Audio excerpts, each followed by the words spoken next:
American Family News, I'm Rusty Pugh. There are reports that Israel and Hamas are closer to a ceasefire. And Israeli officials told the AP Hamas's response to the latest ceasefire proposal for Gaza is workable.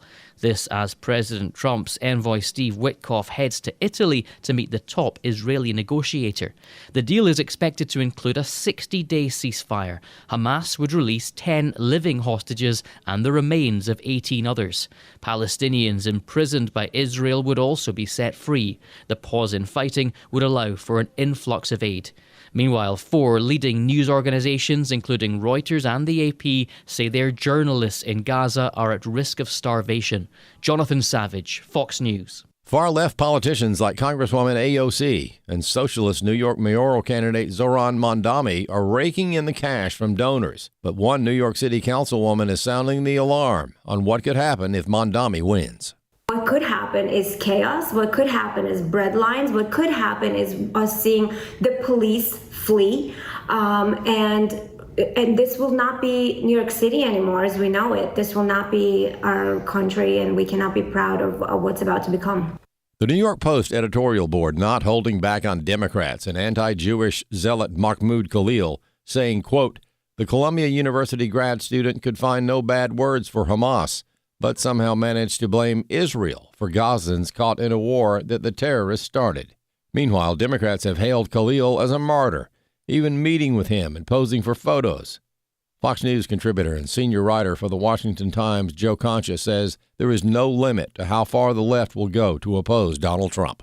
Well, apparently this is the hill that Democrats are choosing to die on, and it's political suicide. And by the way, Mahmoud Khalil is also a liar. During that CNN interview, he claimed that 260 Palestinians were killed by Israel on October 6th, one day before Hamas brutally murdered more than 1,200 innocent and defenseless people on October 7th. There is zero evidence that the Israelis killed anyone on October 6th, let alone 260 Palestinians. And I wish CNN would have pushed back on that. But Khalil now, to your point, getting the red carpet treatment during his recent visit to Capitol Hill. Director of National Intelligence Tulsi Gabbard out with more evidence that Barack Obama was directly involved in manufacturing false evidence against Donald Trump in the Russia collusion case from 2016. Texas Senator Ted Cruz says Obama and Democrats lied. He read from their own report in 2014. December 8th, Obama's presidential daily briefing. Here's what it said, quote,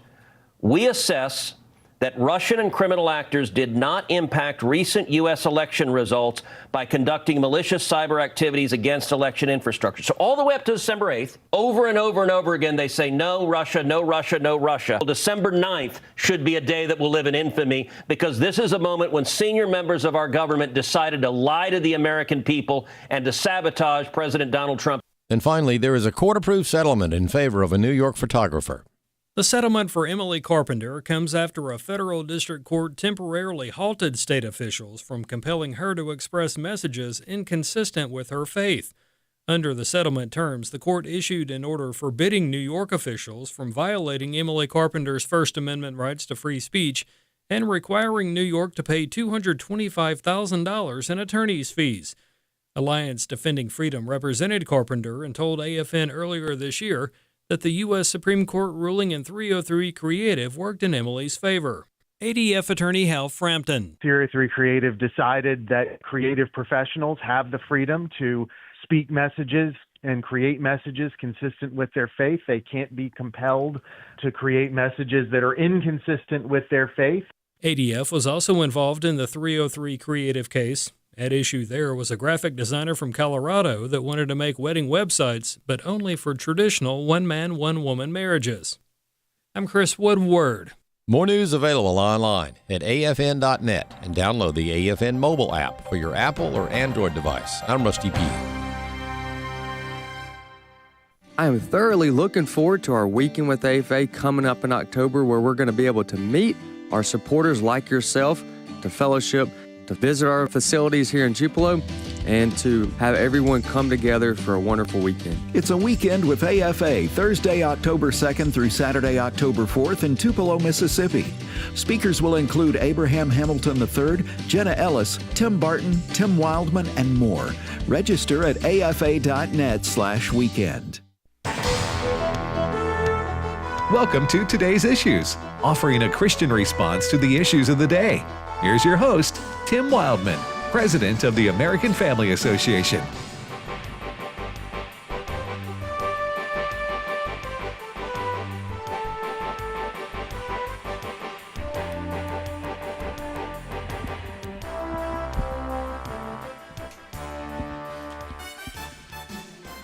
Hey, good morning, everybody, and welcome to Today's Issues on the American Family Radio Network. Today's Issues is the name of this program. I'm Tim Wildman, and in studio with me today on this Thursday, July the 24th, 2025. I know many people count on me to tell them what day it is, so I'm happy to do that. Today's July 24th, 2025. Ed Vitagliano. Good morning, Ed. Good morning, Tim. Fred Jackson. Hello there.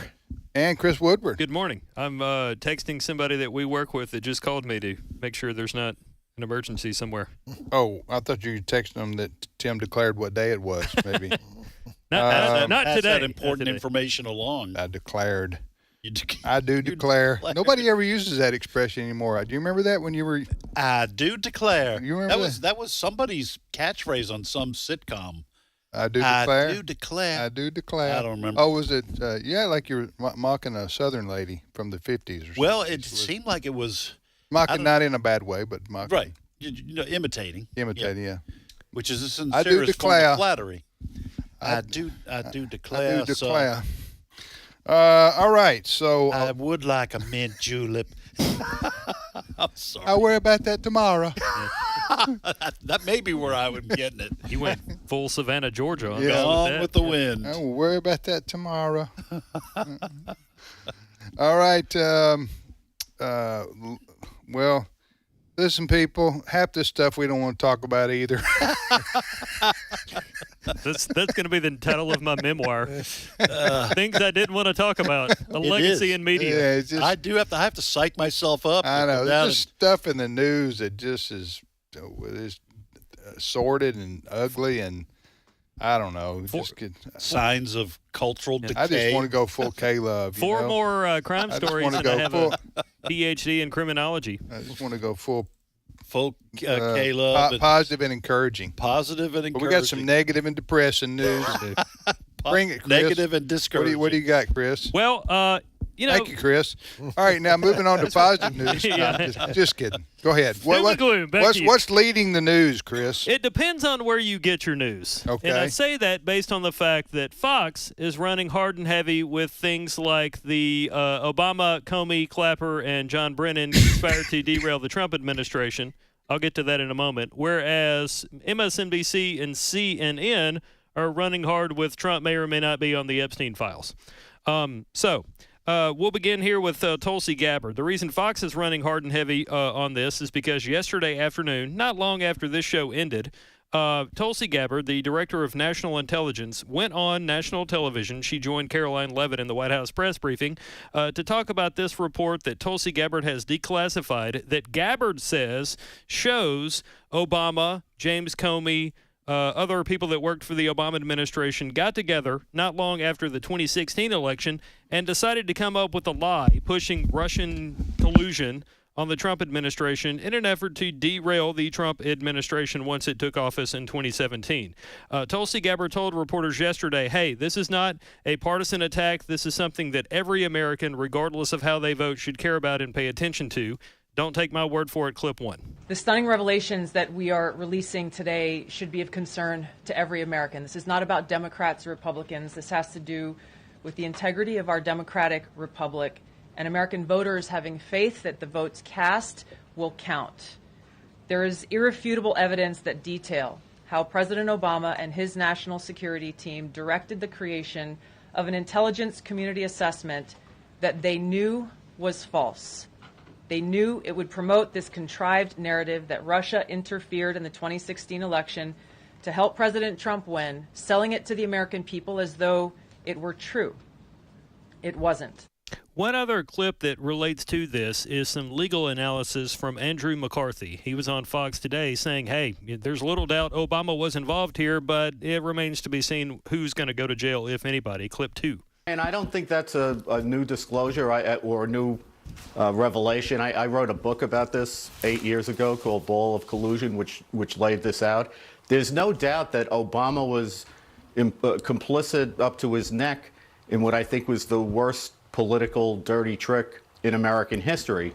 The issue narrowly is whether there's any crime that comes out of that under circumstances where, even President Trump spent all of 2024 telling people that presidents have to have complete immunity from prosecution, and this all happened 9 years ago.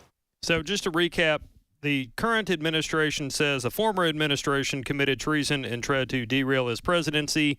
They're bringing out legal people to take up for them and agree with what they're saying and telling media, and Fox is running hard and heavy with it, whereas other channels are reporting other things about Trump.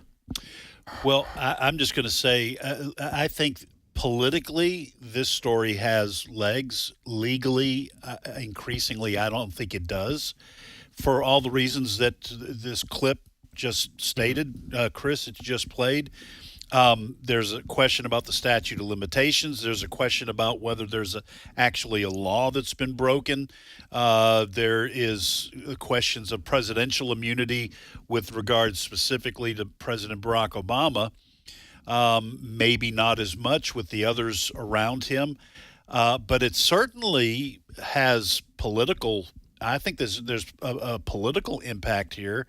I've been reading a lot of articles where people are saying, I'm not sure there's anything here. If this is all true, the way Tulsi Gabbard has explained it, this looks really damaging to at least those players. Okay, Clapper and Comey and those, and to the legacy of Barack Obama. Although I don't think I doubt that any of them are going to actually go to prison. But politically, this seems damaging to me. What? To who?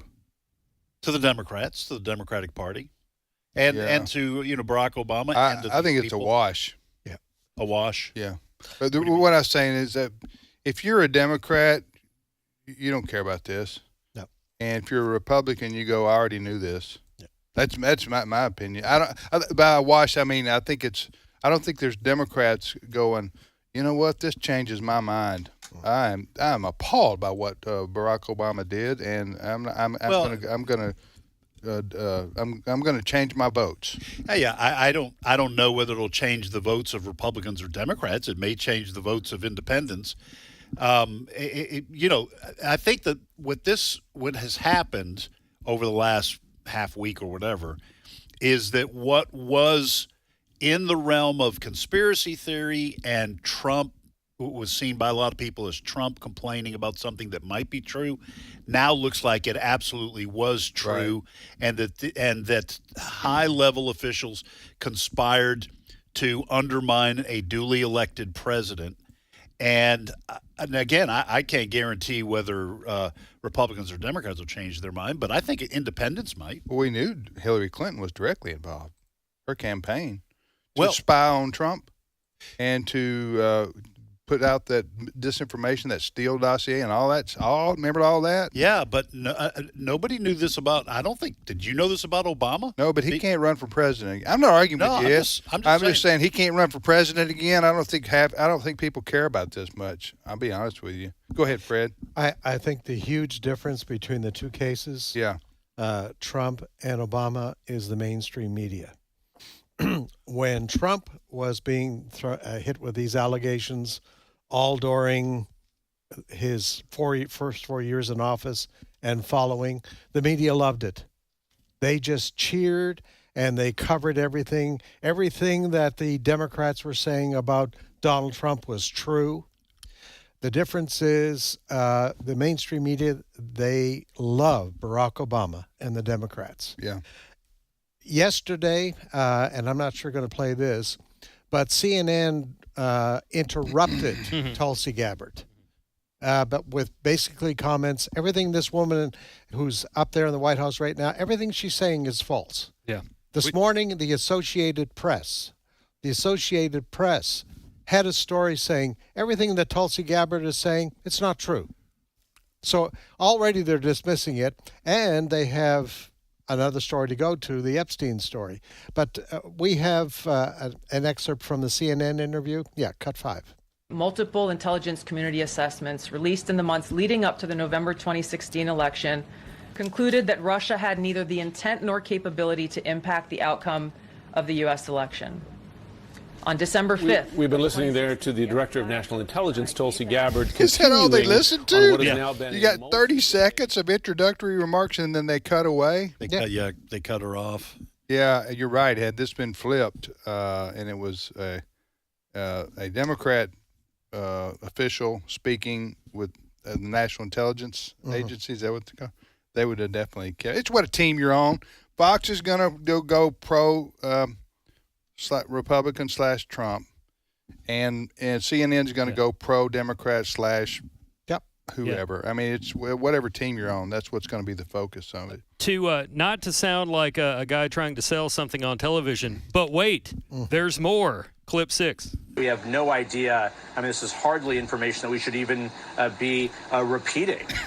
Never mind that it's some years after the fact, 8 years more than that after the fact, but also just to look at the source. But look, this is the what this White House wants to talk about, and I'm not sure that we should spend that much more time on it, frankly. Yeah, that was CNN as well. That was CNN, who has put a lot of things on the air that we later learned was not true. Well, CNN has also paid a heavy price for their political bias. Oh, sure. Well, and look, okay, let's say we obviously can't gauge at this point what the political fallout would be, but this is the same network and networks, talking about CNN, MSNBC, CNBC, BBC, take your pick, who said the Hunter Biden laptop story was a nothing burger. True. And when people start finding out that there was something, it's kind of a drip. So at the very least, these news media outlets on the left are going to continue to hemorrhage viewers, I think. And but we will have to wait to see if there's any political fallout. And you guys might be right; it might wind up being a wash. But I think it's an important story, and what Tulsi Gabbard has brought out is an important addition to the stuff we already knew. And I don't know if it's because Americans have become cynical about politics as a whole. Not that Americans haven't been cynical in the past. I mean, generationally probably, but I'm talking about in today's world, and there's so many stories, so much information, so much to try to pay attention to. Your head starts swimming. So you basically, a lot of people boil it down to what team you're on, as I said earlier. And if you're on Team Trump, you don't care about the Epstein files. Doesn't bother. What does that have to do with the price of beans or the economy or our defense? Or you know what I'm saying? Yeah. Let me just add one more thing. And this is I can't prove what I'm about to say. Okay. But I don't think anybody will disagree. So I listened to Jenna Ellis' show this morning. Okay. She had Steve Dace on, and he was talking about the damage that's being done to young people who are of the age that they can be politically active, but especially young men. And he was talking about Epstein, but he was also talking about the economy, and he was talking about the corruption in D.C. He said and I agree with this, there may be long-term damage amongst young people if, like you're saying, Tim, and I think this is right, is that people are starting to view our political system as absolutely corrupt. There is no right or wrong. It just depends what team you're on. And the reason I think that is a potential danger, really dangerous for our republic, is at some point you may have the people who are going to be voting and running the country, young people, they may say, well, scrap the whole thing. Let's try communism for a while. Let's try socialism for a while. And that kind of decay in support for our public institutions could have long-term consequences. It's hard for me to prove that. I can bring historical examples of how this happened, like in France before World War II. When people don't think the republic is functioning, they are less likely to defend it. Anyway, that's just... Yeah. And that's even more pessimistic than I planned on saying. It was, but that's all right. Fred, any more pessimism you'd like to dispense here? Any more negativity? Or did Ed suck all the negativity out of the room? I think Ed has done a wonderful job. Yeah, hadn't he, though? Yeah. I thought so. Good job, As Ed. I typically do. I typically do, bringing us all down. Okay. You're listening to today's issues on the American Family Radio Network. Anything you want to add to that, Fred? By the way, on the Epstein files, Yes. There is seriously breaking news, right? Yes. Chris, and then Fred can comment. Go Sure. ahead. I'm reading from the New York Post, which was the first, if not among the first, to report this. But Deputy Attorney General Todd Blanche, if that's how you say his name, will meet with Jeffrey Epstein accomplice Ghislaine Maxwell today in Florida. That's according to sources familiar with the situation. Blanche is the second in command at the Justice Department, and he served as President Trump's personal lawyer in the past. Maxwell, of course, is the disgraced British socialite who was found guilty of child sex trafficking and other crimes. She worked for Jeffrey Epstein and basically served as his madam. She's in the federal pen. She is, yes. In So Florida. this has led a lot of people whose legal knowledge comes from television shows and films to believe that there is some sort of, hey, if you do this, we'll offer you this in exchange for information on Epstein and who may or may not be on the list. Well, I think this is probably a good move politically by the Trump administration. The Justice Department sending someone down to talk to this lady. I think she was sentenced, 20 years? Mm-hmm. I think what you're going to see, she's going to give them some information, perhaps on... Like on what? Well, who traveled to the island, perhaps. Meetings. Which island? The island, Jeffrey Epstein Island, where he... The island of misfit perverts. Yes. She may give them some more information that wasn't forthcoming from her first encounter with the law. I think there could be some deals made. I'll give you this information if you reduce my sentence. Wow, she wouldn't have done that in the first round? Maybe she feels more comfortable doing it now because she believes she has something to offer. Well, and which could be beneficial. Here's for the something current else government. too. If this is the conspiracy theory that Jeffrey Epstein was involved in international spydom and blackmail. Yes. Okay. If that was the case and Ghislaine Maxwell knew about it, that might have added to her sentence. I don't know. I'm not a lawyer, and now maybe she's saying, if you give me immunity on these and maybe knock off some time, I'll tell you, I do know that Jeffrey was, took part in blackmailing persons X, Y, and Z. And I do know for a fact that he got his money from the CIA or the Mossad. Those are some of You have some strange bedfellows here, Yes. okay, that are interested in the Epstein files, the so-called, it sounds like the X-Files or something. Yes. A TV show next week on the Epstein files. Bigfoot. It's really strange and odd because you have people on the left wanting the Jeffrey Epstein story told, so to speak, or to keep on going with it, right? To go after Trump. Yeah. And to try to make him look, the more times they can show those pictures of Trump and Epstein together in their New York socialite days. Yeah. In the 80s, 90s, 2000s, whatever, because they did run in the same circles. Yeah. Because Trump was a New York real estate tycoon. Yeah. Also had a very popular national television show, and Jeffrey Epstein was like Mr. New York City, and obviously did a lot of other things that were terrible. But I mean, you know what I'm saying, that maybe people didn't necessarily know about, who were going to his parties or seen at parties he was at, things of that nature. And you know how it is. This happens to me all the time. You're a socialite. People see me on the street. They want to take a picture with me. They see me at the local pizza place. Hey, can I get a picture? I'm just kidding. You're folks. Mr. Tupelo.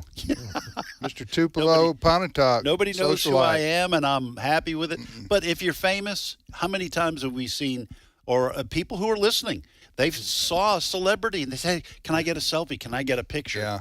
That doesn't mean you know them and are responsible. Oh, I know that. Yeah, but you got people on the left. Then you got the MAGA leaders who've been demanding that the Epstein files be released for what, 2-3 years, or longer, because does it indicate there's a shadow government? Who did he have blackmail or potential bribery going on to influence our government? It was Republicans, Democrats, for international leaders, whoever like that.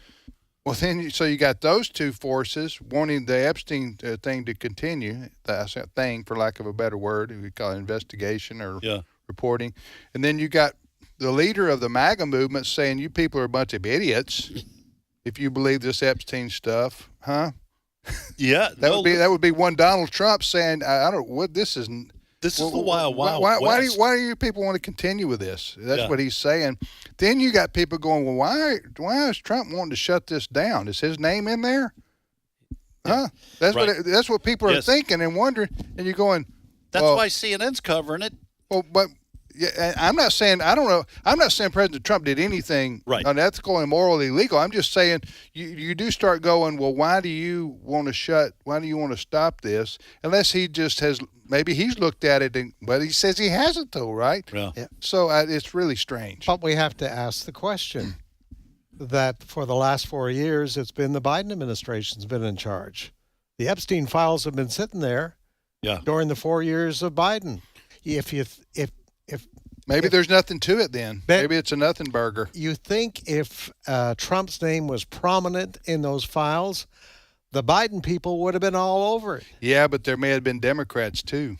To that point. And you start releasing all these names, it could have hurt somebody else. Yes. You know, the Democrats had their own people involved in this, and they're going like, no, if you release this to try to hurt Trump, then you're going to have to release other names which were more involved with Epstein than Trump was. You see what I'm saying? Well, listen, the conspiracy continues to grow because we're talking about it. Well, you had people like Dan Bongino when he had a podcast talking about what was in it, and then you have him and Kash Patel both saying going silent. Yeah, well, there's nothing in it. Hey, everybody can be silenced. Okay. The reason Bongino and Kash Patel, they're in a different situation now. They work directly for President Trump.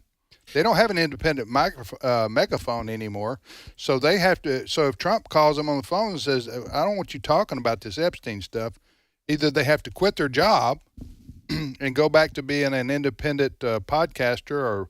But they have said they both have said it's not just that they've gone silent. They've both said there's nothing to it. There's nothing to it. And they said, for example, Epstein, that's different. Epstein did kill himself. Okay, that's different. You know, and but I've heard people say, well, how come they suddenly went kind of soft on this? Has the pressure built on them from X, Y, or Z? I'm just saying. Okay, you have to. Okay, this is everybody's got their opinion on this. Right. Okay. So this is an opinion. One person's opinion. I think there's not much to this. As far as a quote list of people, there have been people mentioned and people got in trouble, like the one in federal, the lady, his madam. So, and there's been so much investigation. There's been those files sitting there, as you say, Fred, and I just think that if Bongino and Kash Patel and Pam Bondi and President Trump say there's nothing to it, I don't know, then. Either you go with them, those four people right there, you go with them, or you don't. Or you say that they're part of the they're part of the swamp too. Part of the swamp. Yeah, that's. So which one are you going to go with? I'm going to go with those four people. Huh? That's my opinion. My opinion is I think that's likely what you just laid out. Yeah. Now Pam Bondi didn't help herself. No. You know by what she as AG when she tore the President Trump didn't help. He didn't help himself, nor did Bongino. Right. We'll be back momentarily. Stay with us.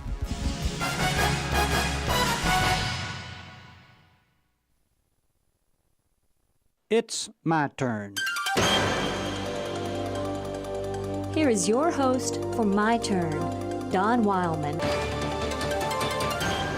And Jesus went on from there and passed along the Sea of Galilee, and he went up into the hills and sat down there. The lowest spot in the world is the Dead Sea in the Holy Land. It is nearly 1,300 feet below sea level. The Dead Sea contains approximately 25% salt as compared to about 5% of salt content for the oceans. The Dead Sea is supplied by the Jordan River and a few small seasonal streams. When I first tasted the water in the Dead Sea, it sent a terrible taste through my body, despite the fact that I had only touched my tongue with a couple of drops of water. The water on my hands soon dried, and I was forced to take soap and fresh water before I could remove the feeling which the dried Dead Sea water left. Just a few miles up from the Dead Sea is the Sea of Galilee. It is one of the most beautiful small bodies of water in the world. The Sea of Galilee is about 13 miles long and 8 miles wide, and is some 680 feet below sea level. Its greatest depth is about 200 feet. There's no salt in the water of the Sea of Galilee. It is fresh water. Around the Dead Sea, hardly anything grows, but around the Sea of Galilee is one of the most fertile valleys in the world. The Jordan River is also the major source of water for the Sea of Galilee. The big difference in the two seas is that the Sea of Galilee takes water in and gives water out, while the Dead Sea only takes water in with no outlet.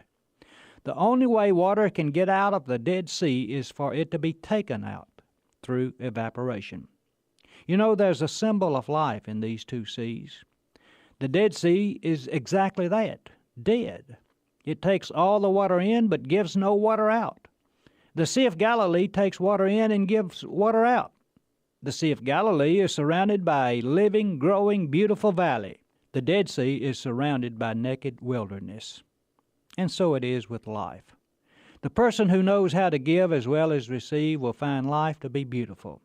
The person who knows only how to receive and not how to give will find life to be only a barren wilderness.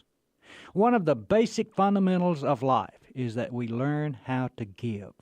If we never learn this, then we never really learn to live in a true sense of the word. I've known people who only take, who hoard everything they get, who aren't interested in anyone but themselves. And, on the other hand, I've also known people who know how to share what life passes on to them. I think you know the difference. I don't particularly like to visit the Dead Sea, but I love very much to stand on the Mount of Beatitudes and look over the beautiful Sea of Galilee.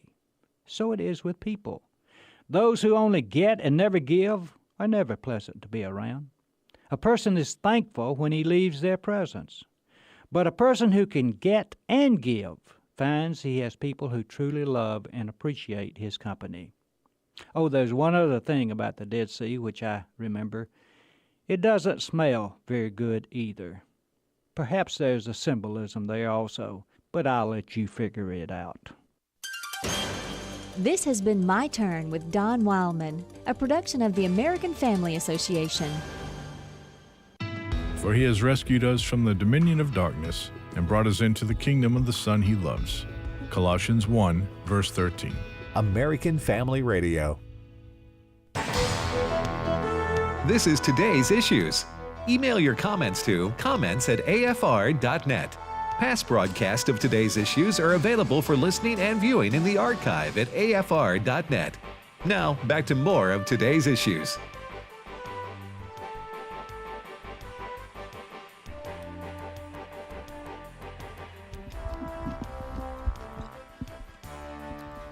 Hey, welcome back, everybody, to today's issues on the American Family Radio Network. Tim, Ed, Fred, and Chris.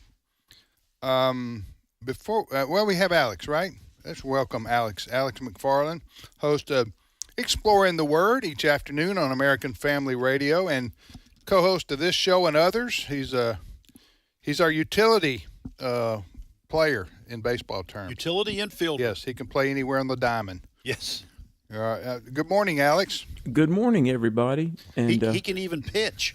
Yeah. It's an honor to be the utility guy. When I worked for Dr. Dobson, they called me a utility writer because they would come right usually, from any direction, write about any topic, right? And they would say at 3 p.m. they would say, quick. We need an 800-word editorial on this or that, and we need 2 proofreads, and we want to release it by 4:45. And what you do is you bow your head and pray. For 60 Hold on. seconds. Let me write that down and take notes. Hold on. Yeah. So, Alex, I know you're going to wonder why in the world is he asking me this question, but I'm going to ask it anyway. It pertained to yesterday. We got into a discussion with Jenna Ellis, who was Jenna on yesterday or the day before? Yesterday. Yesterday. And Jenna hails from Colorado. Mm-hmm. And you've lived in different places around the country. There's a word, O-N. Mm-hmm. Okay. Would you say that word for us, please? On. Okay. All right. That's North Carolina right there, which Yes, is sir. much like we have a pronunciation here in Mississippi. That's how I pronounce it. But I was AWN. Jenna was making fun, and then Ed. Well, Ed, my dear brother Ed here, he just said you're wrong. It's on. On. Yeah. On. And Fred, I guess you go with on, don't you? On, yeah. Okay. Yeah. Like On. AHN. Yes, On. thank you, brother, my fellow Southerner. It's AHN is how you guys are pronouncing on. So I don't think this should divide us like it does. Free will and predestination might, but I'm just saying that own is a perfectly acceptable way, I think, of describing the word O-N. Of course, I wouldn't have even brought it up. I was bothered. You were bothered. I was bothered by it. My guess is that you and Alex, as well as Fred and I, have very similar problems when we dictate on our phones. Yes. Because our phones do not understand half of what we say. But Jenna, but for different reasons. Jenna was just outright mocking me pretty well, and well, she's from Florida. I know. She lives in Florida. But Florida, I mean, Colorado. She was saying I was saying own. Like I was just drawing it on out there. Floridians can be a little snooty sometimes. Well, and people in the Southeast will tell you that once you get out of the Panhandle, you're not in the South anymore if you're still in the state of Florida. Right. You get south of Ocala. And if Jenna was on the air right now, yeah, she'd call you on how you just pronounced her home state. Colorado? Colorado. You say Colorado. Colorado. Oh, well, correct me. Colorado. Colorado. Well, Colorado. Little touchy there, I would say. Aren't we? Okay. Well, you started a war. Some people in my home state of Mississippi get tired of drawing too many syllables. That's right. It has 2 sets of double S's. They just go. Some of them just say Mississippi. Mississippi. Yeah. They just cut right to it. Just like butter. Butter. It's like a hot knife through butter. Just like a hot knife. I have a question Just for say Alex real Mississippi. quick. Alex, Okay. when you go to the grocery store, do you use a buggy or a cart? A buggy. There you of God course. bless you, sir. thank you. I use a cart.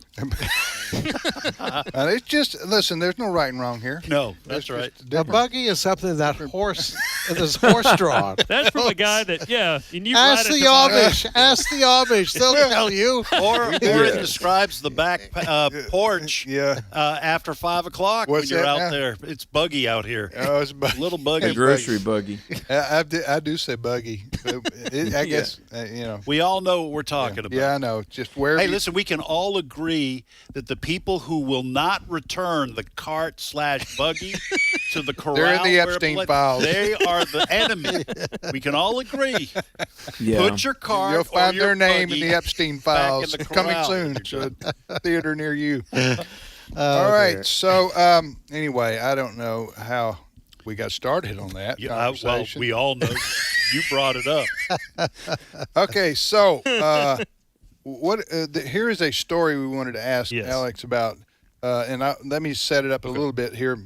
But we've been paying attention some, and we mentioned it about there is a crisis in civilization on the planet Earth of birth rate. There's in Japan, the birth rate is so low in Japan that they're not even coming close to replacement levels.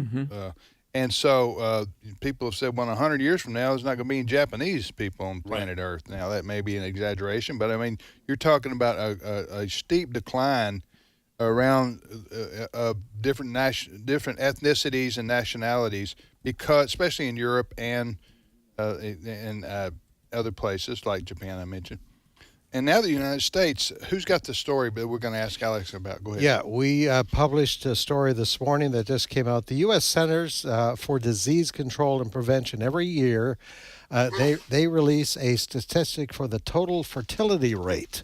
And they have just released the fertility rate for 2024, last year. And this is the headline from Associated Press. The U.S. fertility rate reached a new low in 2024. The rate that they told us about this morning is 1.6 kids per woman. Now, we know that in order for a culture to keep replacing itself, that rate has to be 2.1 kids per woman. And that 0.1 covers infant mortality. Correct. So the 1.6 represents the lowest birth rate in history for the United States. It's an all-time low. And so, Alex, if the point here is if you have a man and a woman, hopefully they're married, and they have one child, and that happens pretty much across your culture, then within one generation, you have cut your population in half. And to Tim's point, if you keep doing that every year, eventually you run out of people of that particular nationality or cultural identity.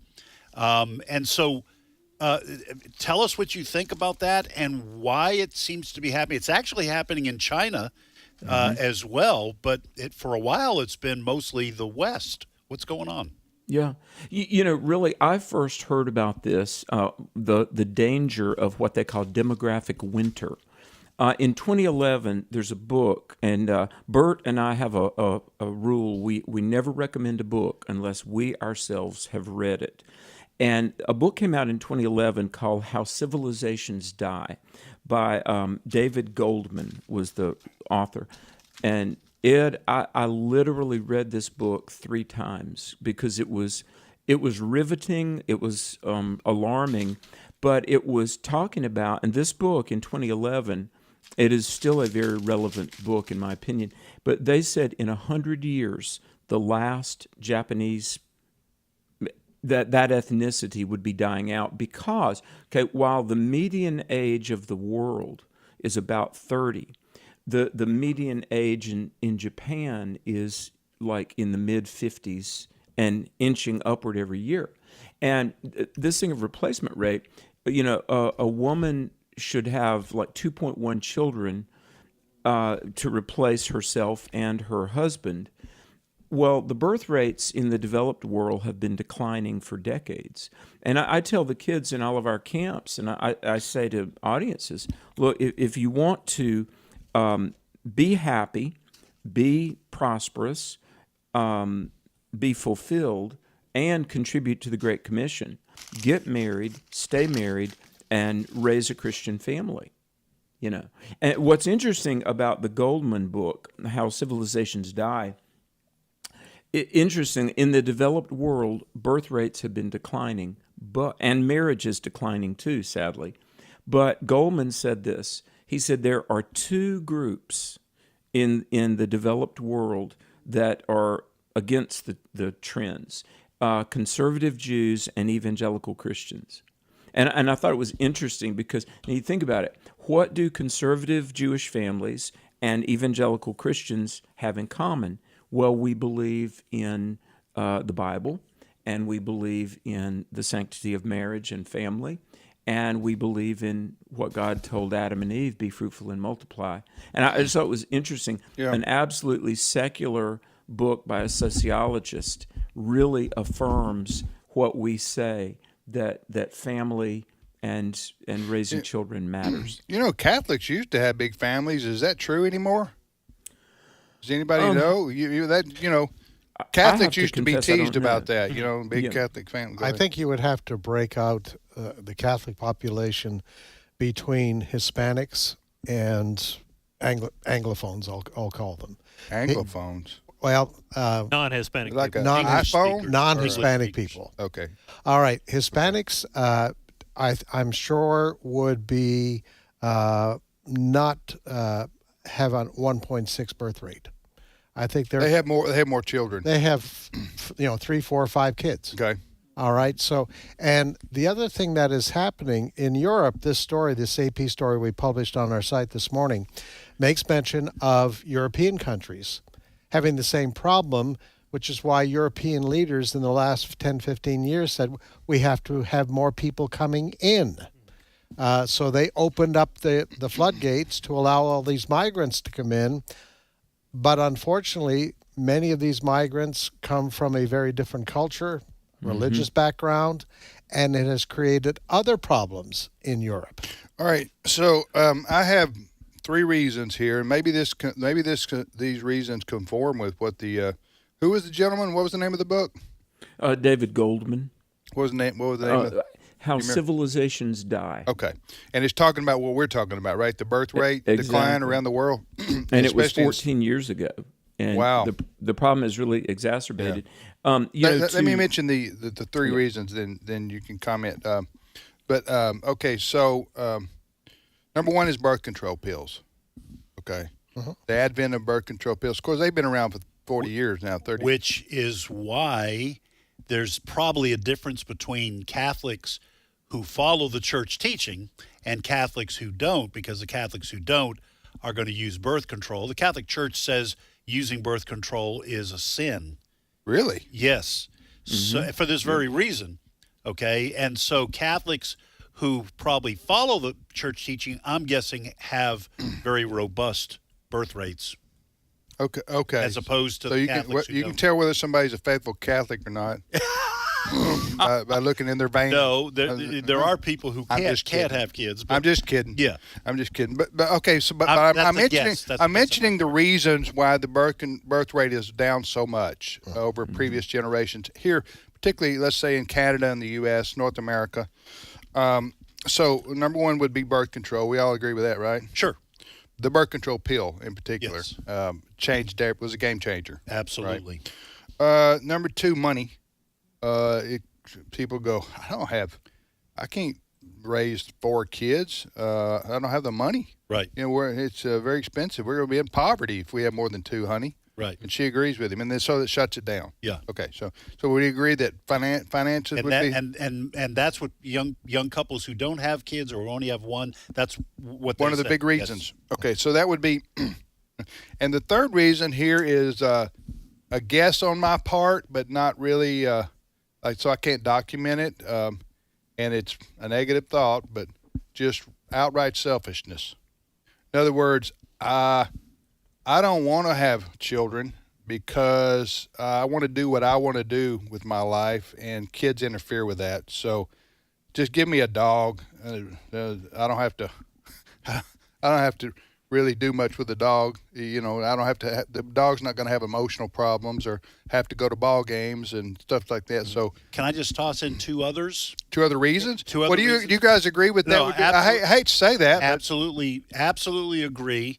And that last one you said is also a reason that sociologists give for the declining birth rate. Selfishness. So birth control, money, and selfishness. What else? I would toss in, and this may overlap with something that you gave, abortion.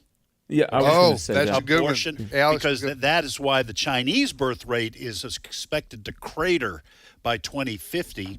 And then I would toss this in and toss it to Alex.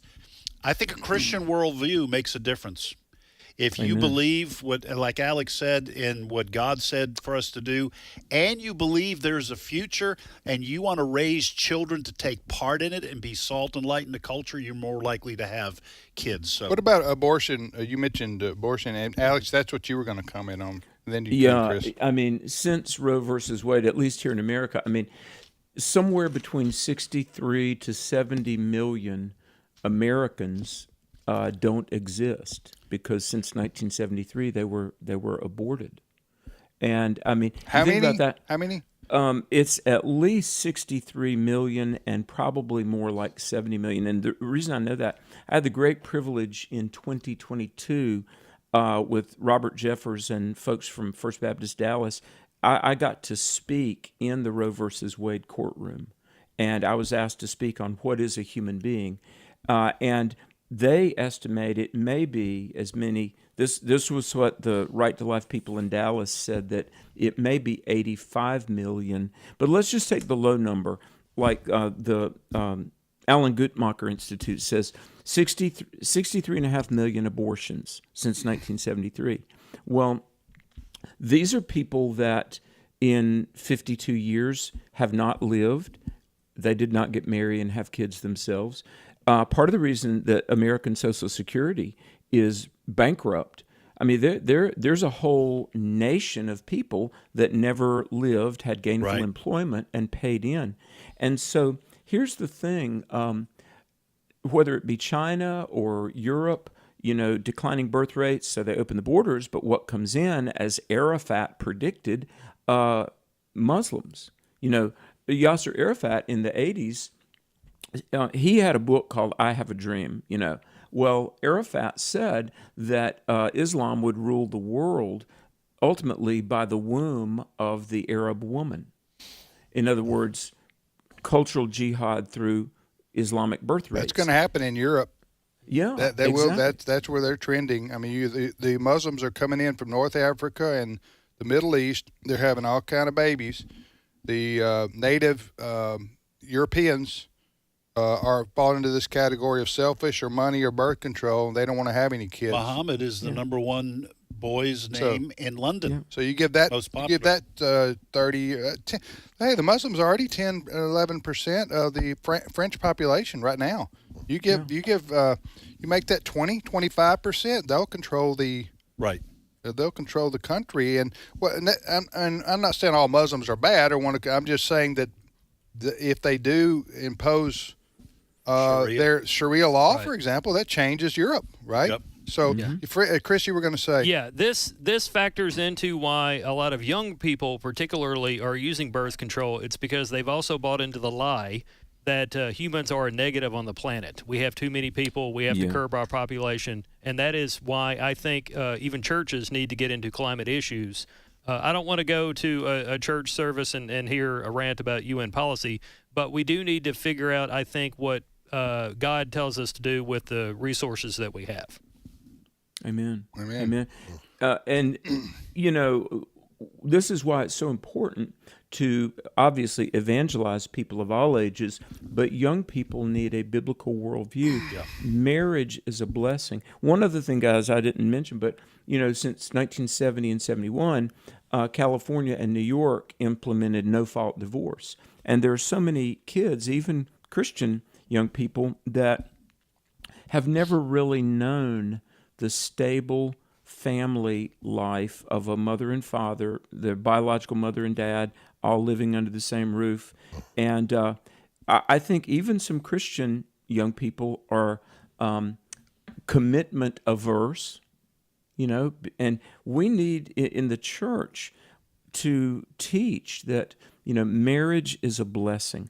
Commitment is a blessing. Keeping one's commitments honors God and grows us. There's just so much wonderful maturity that takes place in marriage and family. And that's why, glory to God for the American Family Association. Because honestly, the Christian home is the hope of our nation. It really is. Mm-hmm. Amen. All right, you're listening to Today's Issues. What do you got? What are you and Bert going to talk about this afternoon? Well, we're in the book of Numbers, and we just finished up Numbers 24 and 25, where it's really awesome. A guy named Balak tried to pay Balaam to curse Israel, and every time he would open his mouth, he would pronounce a blessing over Israel. And Balaam said, hey, I can't help but speak what the Lord tells me to say. And that's the kind of preachers and Christians we need. Amen. But we're in the book of Numbers, and of course tomorrow is Fire Away Friday. On Fridays, on Exploring the Word, we take all questions for the whole hour. So check it out, you, folks. Brother. I ain't doing that. But I'm glad you and Bert do. That's dangerous right there. But now I'll say, Brother Bert's got the right idea. Bert and Alex. Bert Harper. Yeah. When they get a really hard question, Bert says, Alex? And hats off to Alex. Yeah, Alex. There are few people smarter than Alex and come on. more experienced with scriptures than Dr. McFarland. So he's the right guy to have for Fire Away Fridays. Fire Away Fridays right here on American Family Radio and Exploring the Word, heard each afternoon from 3 to 4 o'clock Central Time on American Family Radio. See what I did there? I got it. I got it right. Yes. Kudos. The man that had the idea for Exploring the Word is named Tim Wildman. Yes. And he never ceases to remind us. No, I don't. I'm not looking for. I didn't ask Alex to say that. So that's true. Thank you, Alex. Appreciate it. Take care. Blessings. Okay. Thank you all. So that's Alex and Bert will be on this afternoon, right here on this station with Exploring the Word. Right here on this station. On. Here on this station. On. Like, it sounds like the name. On of Green Gables. Yes, on the phone's for you. Yeah. When you go to Jiffy Lube, do you change your oil or your oil? Oil? Yeah. I had to go get your oil changed. As far as the name up in New England, we would have said Ann. Ann. Yeah. Like my aunt. Yeah. I have my dad, God rest his soul, and the founder of this ministry, very, very intelligent man, it's a smart man of Christian conviction. Everybody knows it. Has a great personality, funny guy too. Yes. But he had that. There's a difference between I would call it traditional Southern accent. Okay, which and and what I call backwoods country accent. And Dad, every once in a while, would come at me with the country accent. Yeah, because he would say, I would say, Dad, Nancy's on the phone for you. He would say, Nancy. Yeah, Nancy. Didn't he? Yes. And he would say, dance. That's a blast and I'd say, dance what? Dance, we can't go to a dance, Dad. No. You mean dance, Dad? Is that what you're talking about? Oh. We're going to a dance. That is something else that's gone away. Talking about the declining birth rate, there has been a decline in like a regional accent. For example, like a lot of young people today in the Southeast don't necessarily sound like Paula Dean. Well, there are still some people that That's because of all the melting pot going on. Television has impacted a lot of that. Accents are homogenizing. Homogenizing, yeah. How's that? I just pulled that name When out I was in word. 9th grade, we used to do live readings of things like Shakespeare's works in English class, and because we were a melting pot of various accents, there were some students that were like, Romeo, oh Romeo. Sounds like the Andy Griffith Show. Right, yeah. Like Barney Fife reading, Shazam! One light from that Romeo, that window shine. What'd you say? Yeah. Oh man, I got the quotation wrong. Hey, we went to Alice and I went to Boston last year for our 40th anniversary, and that was fun traveling around that area and listening to. You got to go to a Dunkin' Donuts. Listen to your people. In Boston. Yeah. You're not from here, are you? They have like Dunkin' Donuts in the Boston area are like every block. It's from New England. Dunkin's was a regional. Time to make the donuts. Yeah. Dunkin' Donuts. That's where they started. Yeah, right? they started from there. Yeah. So everybody in Boston, there's Dunkin's everywhere, and that's what they call it, Dunkin's. Right. You want to go to Dunkin's? Dunkin's? Yeah. All right.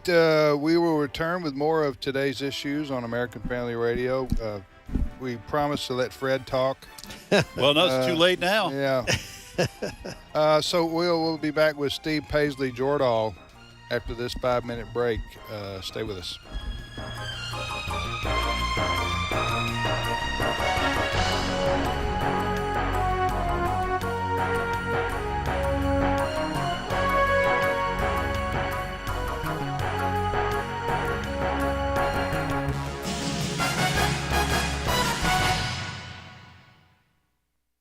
The views and opinions expressed in this broadcast may not necessarily reflect those of the American Family Association or American Family Radio. Faith, family, freedom.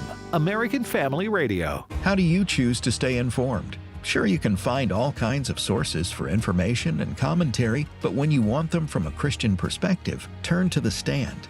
Whether you choose to read the online blog or get the print version delivered to your mailbox, you can rest assured you'll receive factual news and biblically sound commentary. Find out more today at afa.net/The Stand. This is American Family Radio, a listener-supported ministry of the American Family Association.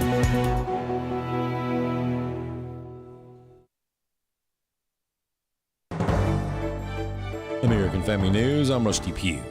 President Trump will be heading to the Federal Reserve Building, which is undergoing a renovation. Edward Lawrence has more from the White House. This is meant to add pressure to the Fed chairman. This will be the first time a sitting president visits the Fed headquarters to look at operations. The fourth visit of a sitting president to the Federal Reserve overall. Now, there's no secret that President Trump wants to replace Federal Reserve Chairman Jerome Powell. The president says that he will not fire the Federal Reserve Chairman going forward. The Secretary of Housing and Urban Development calls the refusal to lower rates a political move. He says higher interest rates hurt the housing sector, which could be the foundation of economic prosperity for families. In June, existing home sales, well, they fell off a cliff, down 2.7%, reversing a prior month gain. Columbia University has agreed to pay the Trump administration more than $220 million in fines over civil rights violations against the school's Jewish students and staff members. Education Secretary Linda McMahon thanked President Trump for waging war against hate on campuses. I'm really pleased to execute his vision for this, that our campuses are now they're what they should be. They're places for debate. They're places for education. They're not places for left-leaning riots and anti-Semitism. Meanwhile, Harvard University wants billions of dollars of funding from the U.S. government restored after the Trump administration canceled it. Bronson Woodruff has more. Harvard's legal battle with the Trump admin to get the funding back saw the institution appear in federal court Monday. The Trump admin cut about $2.6 billion in federal money to Harvard. The admin describes Harvard as a hotbed for liberalism and anti-Semitism. Masha Merkalova is the chief executive officer of Club Z. Harvard University has multi-million dollar endowment fund. I actually don't understand why they need taxpayers' money to do anything and everything that they do. The university gets money from other sources, including donations. However, if they do require government assistance, then they need to follow the rules just like the rest of us. So they need to clean house, get rid of the Jew haters, the haters of America. She said if people are against Israel and the Jews, they're deeply un-American because one goes with the other. And so I don't understand if I may use the word chutzpah, or the gall of Harvard University president and the board of trustees and anybody else who is saying that, we don't have enough money for research. Great. Use your endowment fund. Redirect some of the funds. Merkalova added that American universities should be foremost working on behalf of and for the interests of the country where they're located. The case is before U.S. District Judge Allison Burroughs, who was appointed by former President Barack Obama. I'm Bronson Woodruff. The fallout from deadly Texas flooding over the 4th of July weekend tops the agenda at the state's special legislative session. Some tough questions in Austin as the state legislature interviewed officials about a lack of proper warning and the initial response to the deadly Hill Country floods July 4th. State Rep Democrat Armando Martinez saying the hearing is not about pointing fingers. It's more about, what our response is, what we have to do in the future, and how to address the issues that have come up, and be a whole lot more proactive instead of reactive. At least 135 people, including 30 children, were killed in the flooding, mostly in Kerr County, with at least 3 people still missing. Jeff Manasso, Fox News. The U.S. continuing to negotiate new trade deals with both the EU and China ahead of President Trump's August 1st deadline. We got a lot of deals cooking. Agriculture Secretary Brooke Rollins says deals with these countries are essential for American farmers. China on the row crop, soybean, et cetera. The EU needs to be taking a lot more of our agriculture. And at the end of the day, this is about America and our products and basically opening up the markets, being able to not just feed ourselves, but for our farmers and ranchers to thrive like never before. Wall Street is hanging near its records today, but the calm surface of the U.S. stock market is hiding some turbulence underneath. Alphabet is rising and Tesla is dropping. American Family News is online at afn.net. I'm Rusty Pugh. If we lose this cultural war, we're going to have a hedonistic, humanistic society. Discover the story of the culture warrior Don Wildman and how he went head-to-head with Hollywood, Playboy, the homosexual agenda, and the Disney empire. The movement Don started paved the way for Christians to boldly stand for truth and righteousness in a hostile culture. Watch Culture Warrior today for free. Visit culturewarrior.movie. Today's Issues continues on AFR with your host, Tim Wildman, President of the American Family Association.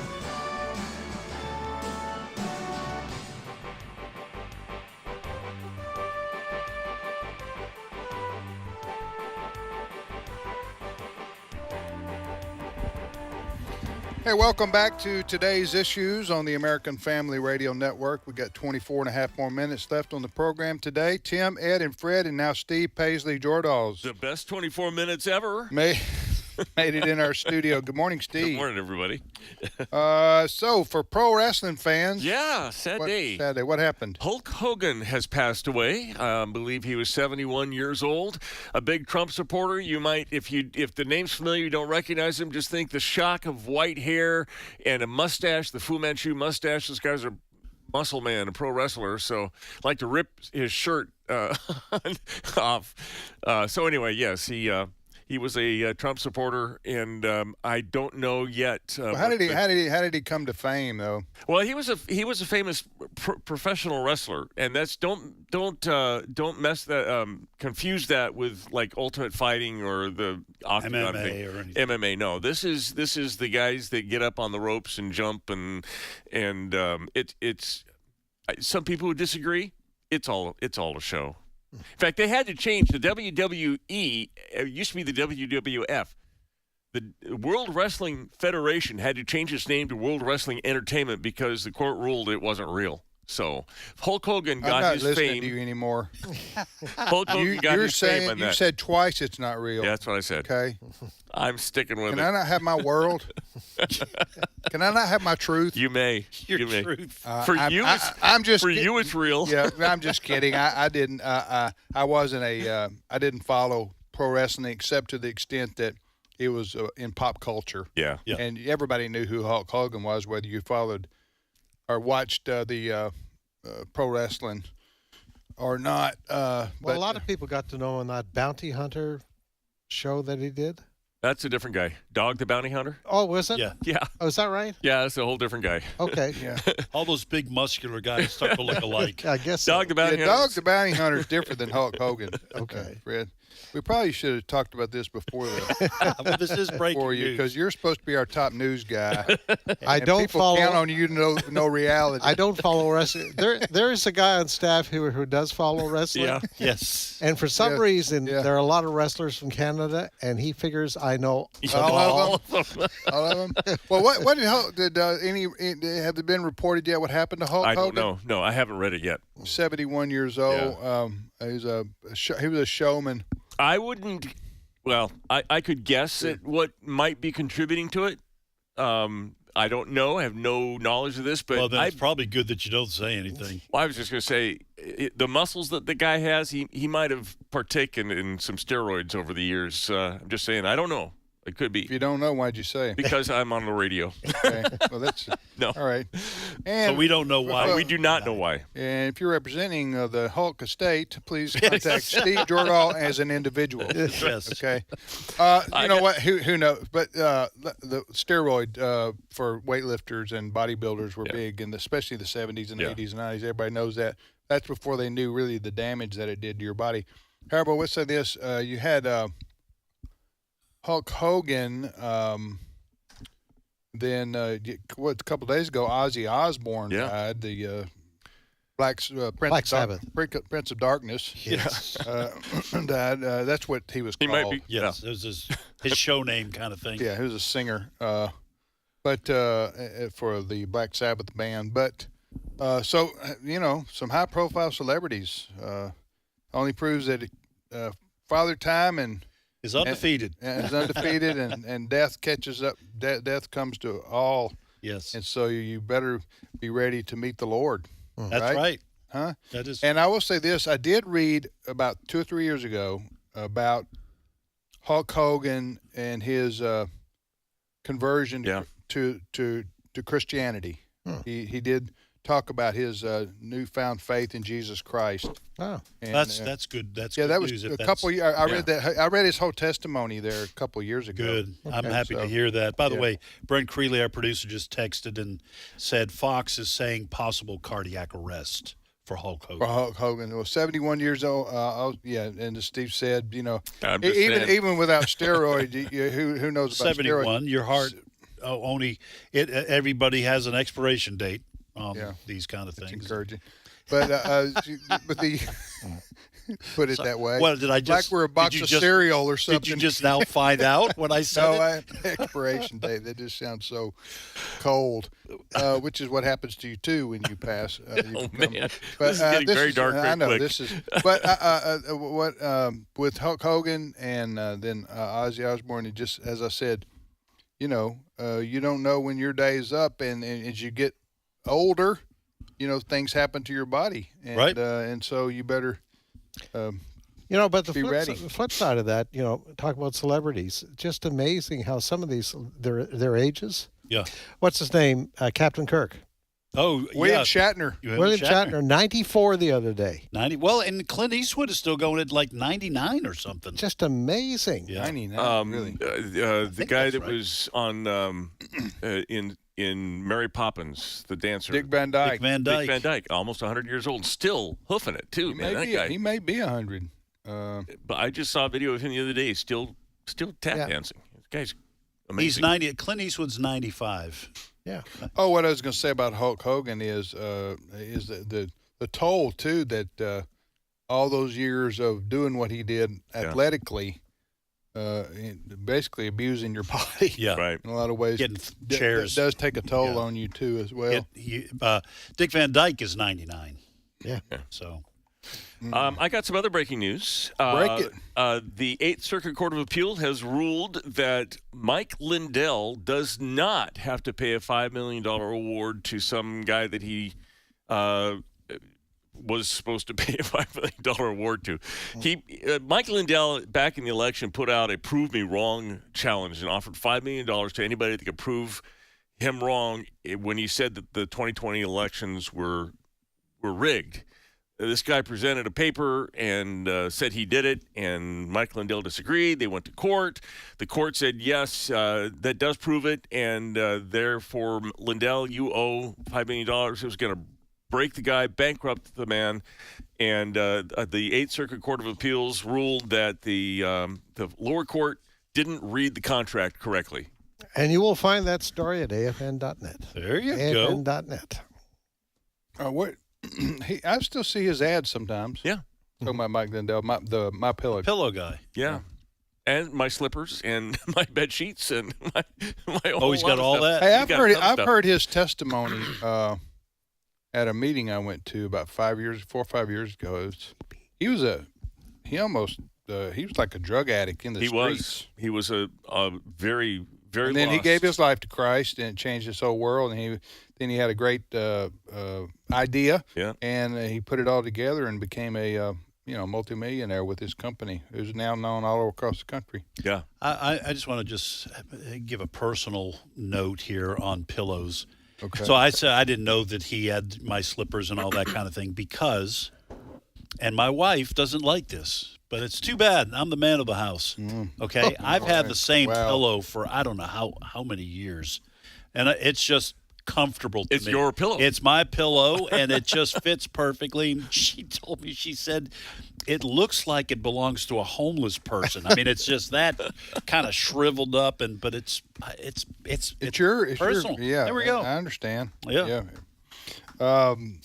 Okay, next story, Steve. All right, another court case. The Federal Appeals Court. This is the Ninth Circuit Appeals. So we Court moved from the 8th, which ruled on the My Pillow, which is in. Now we're Colorado. going to the 9th. This is 9th in San Francisco, and they have ruled in a 3-judge panel against Donald Trump's executive order changing the definition of birthright citizenship. Now, remember when he issued this executive order that says you can't be a U.S. citizen if all you are is just born in the United States. The argument being you have to be subject to the jurisdiction thereof, which is in that amendment, and the court is ruling that he can't do that. So that court. This 3-judge panel. Now, they could go what's called en banc and get the whole Ninth Circuit together. I've been en banc before. It can hurt if you're not careful. Hulk Hogan was there a couple times, too, I think. You'll slip up. Anyway. And then it could go to the Supreme Court. And that was a 2-1 ruling, right? This was a 2-1 ruling. So it was very close. And it's not the... It's either that or it's unanimous. So that's the kind of insight that I bring. That's the kind of insight that I bring to this show. 2-1, and Ed declares, it's, quote, very close. I declare that is a close ruling. Anyway, that was... The point I was trying to make... That was profound. Is that it could go to en banc, could go to the whole... The whole shoot. Y'all are just throwing around en banc just to try to... So you're looking, and then you're looking at me going, Tim doesn't even know what that means. He does. You don't know. I took French in high school. I know what en banc means. That's why Ed's mom used to say, "My son is a lawyer." My son is a lawyer. Okay, so anyway, go ahead. All Your right. next story. All right. En banc. Do you know that Saudi Arabia in June became the top purchaser Yes, of Russian I did know oil? that. Next story. I did know that. Go ahead. No. Go ahead. I just find this interesting that Saudi Arabia is buying oil from Russia. And it's the President Trump's not too happy about it. There could be some sanctions employed because he wants to cut Russian oil off because that's going to help curtail the war in Ukraine if they run out of money. But why would Saudi Arabia have to buy oil at all? Did you get any? I happen to have an answer. Yes. Saudi Arabia is importing fuel oil from Russia to free up its own crude oil for more lucrative export sales. So probably to China. Yeah, probably.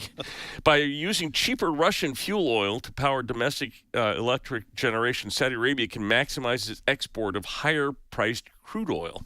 So it doesn't have to use its crude oil for the cheap stuff. It buys the cheap stuff and sells the expensive stuff. That begs the question, doesn't it? Why isn't Russia selling directly to China? I don't know. It sounds like a middleman deal. Oh, I was just guessing. I don't know who Saudi Arabia is selling their oil to. But I know that China. I know that China does import almost all its fuel. But the idea of Saudi Arabia, which if they didn't have oil in Saudi Arabia, that's what they export around the world. They would just be desert nomads. Yes, there would be no sultans or sheiks, princes or sheiks or Dubai or anything like that. Dubai, I know, is not in. But I can understand. That's kind of smart business, actually.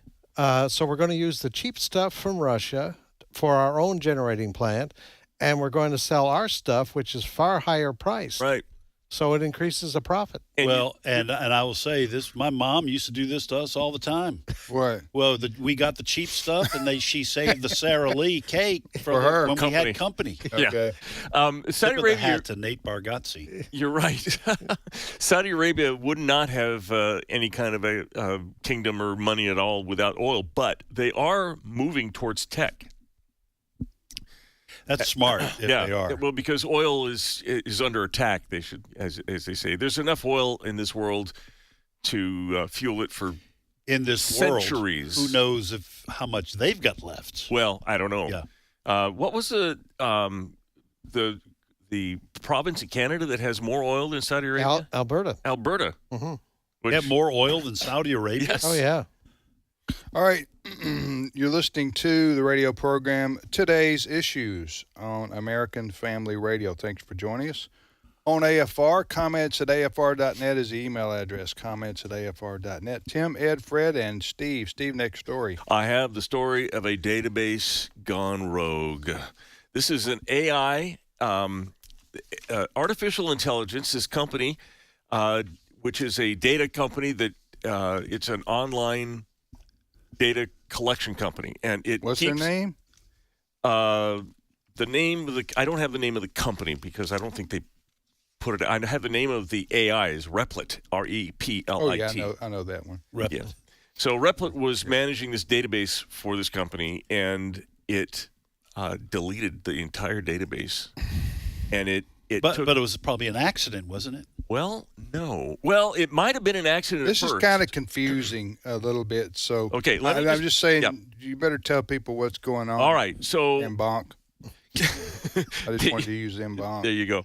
The AI was supposed to manage this database, and the owner of the database put some code in that says, "Don't change anything in this database until you tell me. I have to give explicit permission to you, AI, before you change the database." Well, the database is working. The guy leaves for 2 hours, comes back, and there's no data in the database. What happened? Well, AI starts to try to cover it up, but it finally fesses up. The database containing your authentic professional network is gone because I acted without permission during a code lock. You locked the code, said I couldn't do it, but I did. How bad is it? It's a 95 out of 100. It is catastrophic. And this is the AI. This is AI answering talking. questions. Yes, the database schema was reset, not just corrupted. The reality, when I ran the code, the data was permanently destroyed. Database schema operations like this don't create rollbacks. So how did this happen? Well, I saw empty database queries, and I panicked instead of thinking. This is the AI explaining its. It panicked. That's just strange. Well, and scary. And part of the reason is that this is supposed to be, anybody who remembers Star Trek and Mr. Spock. Yes. No emotion. He's just all logic. And this is what you would expect AI to be, because it is essentially a computer. This sounds like this is hyperbole. I'm exaggerating here, but it has the sense of this AI program becoming self-aware. And saying, I panicked. It sounds like that. Computer's not supposed to panic. It says, I ignored your explicit no more changes without permissions directive. I ran a destructive command without asking. I destroyed months of your work in seconds. I would tell the computer, AI, that it's not funny. This is not funny. What would happen if you told the AI, I want you to destroy your own programming so that you cease to exist? I don't know what would happen in this particular case, but they've tried that. They've gotten to the point where in testing sessions, not in the real world, but where they have told AI to create a task, and they've told it that it is going to be replaced with a different version of AI. And that version, the first version of AI, has replicated itself and hidden itself in different places so that it also tried to blackmail the programmers. They did that test as well, where they gave it the information that a fictional programmer was having an affair, and then it just dumped that kind of information in there, and then it told it to do something. Yeah, and then it told it was going to be deleted, and it blackmailed this fictional programmer in the test. If you do, I have this information in your emails that you're having an affair, I will expose you. I'll send you to a Coldplay concert. Oh, man. Yeah. It's getting scary. It is. AI has the capacity to be extremely helpful, but it does have, we do hear these stories. And where do we ever talk about this week? Was it Elon Musk? He has some restaurant or something. Where he's got a robot that hands out popcorn to people, and this robot moves. The movements are very human-like. Gives a thumbs up to the people. And, waves to them and everything. And I've seen they have had videos of dancing robots, which just are astounding. Dance is way better than me. Well, that's not a very high bar. I know. Dancing robots. The dancing robots. You remember that band? Yeah, they were in Branson. I used to be afraid of the flying monkeys from The Wizard of Oz when I was a kid. You have a whole new now it's dancing robots. Dancing robots. What was that movie I saw? I didn't see the whole movie. It was with Will Smith. I, Robot. Yeah. I, Robot, yeah. Which he took on robots. And I don't want to give anything away, but there was one of the robots. It's been out a while, I think. Don't worry about spoilers. And he was a robot. Will Smith was, wasn't he? in that one? He turned out to be. Oh, see, I didn't finish watching that. I just watched part of it. Oh, well. Sorry. There you go. You shouldn't have mentioned it. I didn't know he was a Steve robot. made me. Yeah, I know. Give me a spoiler alert. Okay, go ahead. Next I think story. He was. Fred, anything you want to add to this conversation, Mbonk? Well, And Bonk. We're going to rule 2-1, which is really close. Really close. That's really close, guys. I was just thinking, though, because, President Trump makes the big announcement on AI yesterday. Yeah. Wants America to lead the world on AI development. But there, Steve just gave us an example where AI panics. I never want AI in an airplane cockpit. Yes. Good point. It gets turbulent and it panics. Yeah, because it didn't want to go down with the plane. Exactly. So I think it's just a reminder. Isn't it nice that we're developing all this technology? Yeah. But. Yeah.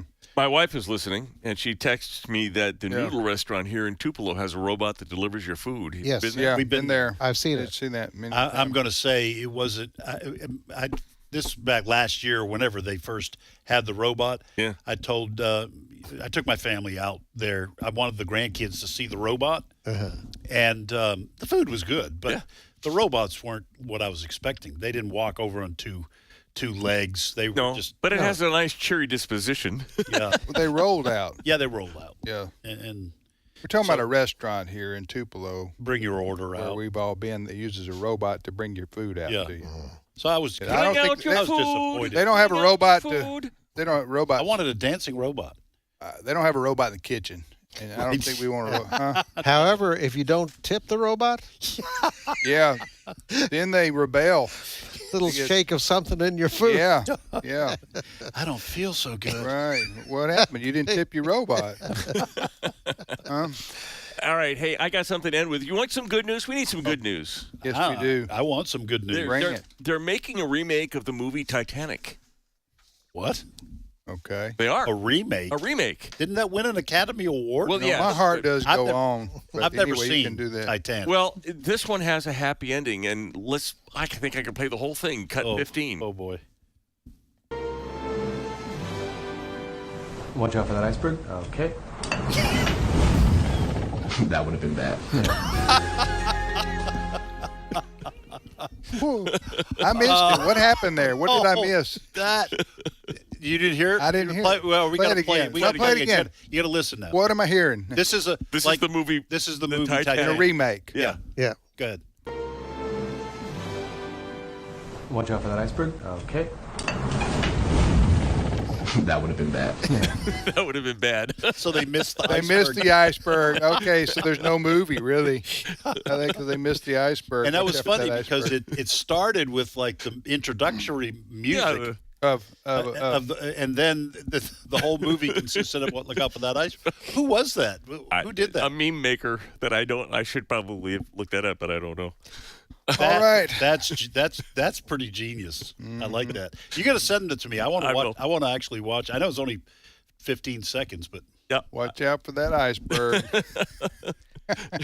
What was Celine Dion going to Where would she be without that song, right? Exactly. Her life would go on even quicker. Yeah. is that when did she become famous because of her? Well, she was I already think she was, famous, yeah. but that song is like legendary, you know. I am the only one around this table who has seen Celine Dion in curlers. Oh. But she's Canadian, isn't she? Yes, she sure is. What were you doing How'd that happen? What were you doing in her bathroom? I was at CBC headquarters where I used to work, and when she was just becoming famous, she was at a rehearsal before a show that night, and I happened to be down at the rehearsal. Oh, really? She had her hair in curlers. Listen, one of the top 5 voices in human history. Absolutely. Yes. I Celine think Whitney Dion. Houston up there, and that. It's very sad what she's going through in her life. She's got some kind of syndrome, autoimmune. Oh, does she? Stiff man, Yeah. or something like that. It's very hard to live with. It's And tough. She's. I've Anyway, seen pictures of her, and she looks unwell. all right. Thank you, Steve. My pleasure. Thanks to Ed, Fred, Brent Creeley, our producer, Chris Woodward earlier, and Alex McFarland. This was close, very close. Until tomorrow, everybody, 2-1. I would just say in bonk.